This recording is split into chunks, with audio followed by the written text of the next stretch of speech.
Fred Warner's surgery, did that go as expected? And then follow-up question, you said 3 months, people do the math and come up with, mid-January and think, oh, is playoffs a possibility if the 49ers make the playoffs? Distracted me now. What were the other two questions before that one? How did the surgery go? The surgery went good. Just talking to everyone, they said it went great. I just threw out there 3 months, but we haven't thought about that yet. I mean, we haven't just had surgery yesterday, so we'll see how that goes, but not thinking about that right now. What kind of boost does George give you coming back and also in the running game especially? I mean, just having another good blocker always helps. I thought the other tight ends have blocked well, though, and just having him back in the pass game I think is huge. Just having an explosive athlete out there who can run away from people, and but both, just having him on the field on every offensive play helps. Kyle, in the interior offensive line, how much was it your guys' struggle, and how much of it was Vita Vea just wrecking a lot of things? I mean, I think it's a little both. Vita's a real good player, so he's going to have some of his. I thought there was a number that we could have done better on, but it wasn't as simple as one answer, a little bit of both. What's been your assessment of Kendrick Bourne? He's obviously put up some big numbers, but then there's been some pre-snap stuff, some blocking questions. Overall, where do you assess his play? Has he gotten better since he got here? Yeah, definitely. I mean, for someone just to hop in here week 2 and get thrown into a starting role by week 4, I think I'm appreciative that we've been able to have Bourne here. He's helped us out a lot. By no means is it perfect like anybody, but he's getting better each week at catching up with the offense and stuff like that, and I feel we've been fortunate to have him, though. When he was a rookie, like a lot of rookies, there were issues with being on time and everything. He's a 30-year-old man now. Can you kind of discuss the ways in which he's matured? Yeah, he's unbelievable now. I think he's like one of the more adults in the building, which I don't think I would have ever said that 6 years ago. But KB was late like his first few weeks, and then he corrected that before his rookie year ended. I mean, he got really consistent with being on time after he started out a little bit bad. But by the time KB left here, I thought he was extremely mature and come a long way in his 4 years, I believe, he had with us. And then just now seeing him 4 or 5 years later, 6 years later, whatever it's been, he's a grown-up. Speaks like he went to Ivy League now. Got a very good, strong foundation in his faith, and love having him in the building. Always have, and it's just as good now, if not better. How's Brock handled being out these 4 games and just having to, I guess, live vicariously through the film and watch more than he ever has? You can ask him to know for sure, but I'm sure like a lot of players, it sucks to be such a big part of it and something that you work for year round and not to be able to do much because of injuries. So I know injuries frustrate people, but Brock's handling it right like he does everything, but I know he's itching to get back and feel good again. Would you say that Mac is more limited than Brock right now, or are they sort of in the same boat? No, Brock's more limited than Mac. Got it. Similar question for George Kittle that was just asked by Cam about Brock Purdy. How's George Kittle kind of been handling having to be off the field, I should say, but then also now that he's itching his way back in, what are you saying to you guys? Like, what's the vibe with Kittle? Today it's been good. Just had a good meeting, had a good walkthrough, and he's ready for practice today. So, I think same answer. When guys are out, George loves playing football and he works all year round for it. So when they're not able to do that, it's frustrating for them. Had a big hamstring pull, which there's a lot of different degrees of it. His was a big one. He's rehabbed so hard to get back, and I know he's excited to get back. Kyle, I was looking at Atlanta's numbers. They have 14 sacks, but it's from like 10 different guys. What do you see when you watch their defense? I see a bunch of good guys. They're all very active. They're young.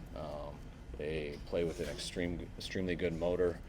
Every one of them has the ability to rush the quarterback. I think their scheme and just how they coach them, their effort and everything is very good. They're playing the right way and they're talented. What are you seeing from Demarcus Robinson? Is he a little rusty coming off the suspension? Yeah, I think it's always hard for guys, especially him not being here before this year and then having a month where he had to be away. But D-Rob's catching up with that stuff, and he's helping us when his number's called. How much can George impact the team as a leader? I think George always can. George is one of our leaders here. All the guys who've been around for a while, George has been here since the beginning. Also one of our better players. So anytime you have guys like that, I do think they're always a big impact. How is Trent handled playing next to Connor? I understand he was still trying to figure out a lot of things. Is there some added difficulty? For Trent, just playing next to, I don't think so. I think that stuff's a little bit overrated. I mean,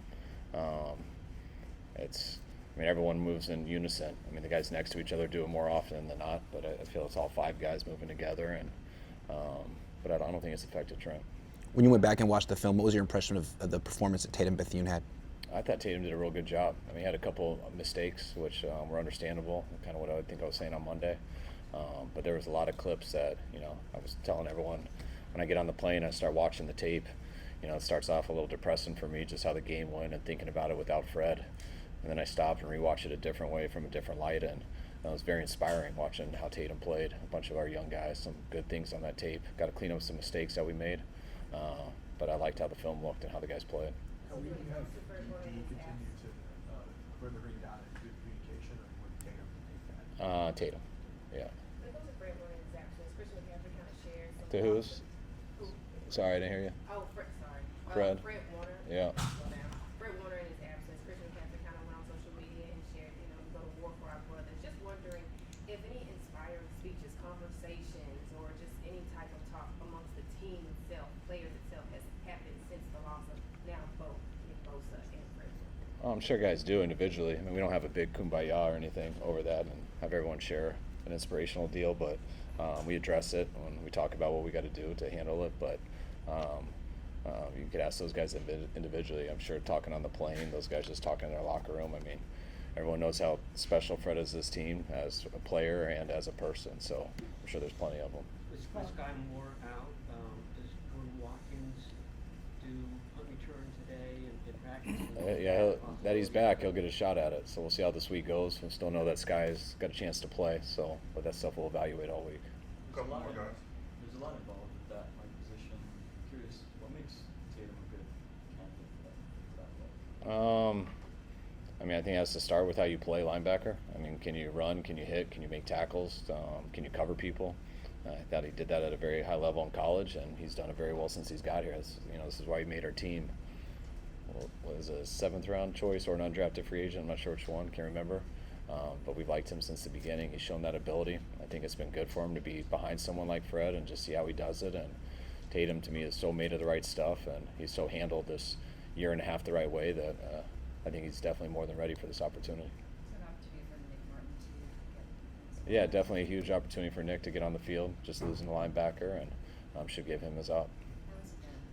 I think he's been good. I mean, he works his butt off every day, still working to find a way to get up, and this is his opportunity to get up. So see how his week of practice goes, and we'll decide for Sunday, most likely on Saturday. With the Mike linebacker, obviously you have to be trained. It's a very specific thing. Is it Tatum Bethune, Curtis Robinson? What is the pecking order there? Are there other guys that could reasonably? I mean, it's similar to center. I mean, you have your pecking order, and Curtis would be able to do it. Probably as the 3rd guy right now. Fred, then Tatum, then him. But I mean, just like a center, you don't always have more than one center. Sometimes you don't have more than 2 up on game day. So everybody's got to be able to go there if something happens. But who gets the most reps at it, and that'd be the order of it. Why was Isaac Rindo taken off of kick return? Was that a ball security concern? A little bit of both. I mean, we just wanted to give B-Rob an opportunity. Nothing overly bad for Isaac to lose it or anything, but nothing overly good to keep it. So we wanted to give someone else a shot, see how it went, and something we'll keep evaluating. Is there a coaching point on giving bunts with Stein more to return to the field, a couple more inside the 5? Is that yes or no? That's a no. Big no. So we're still working on that. All right. Thanks, Thank you. guys.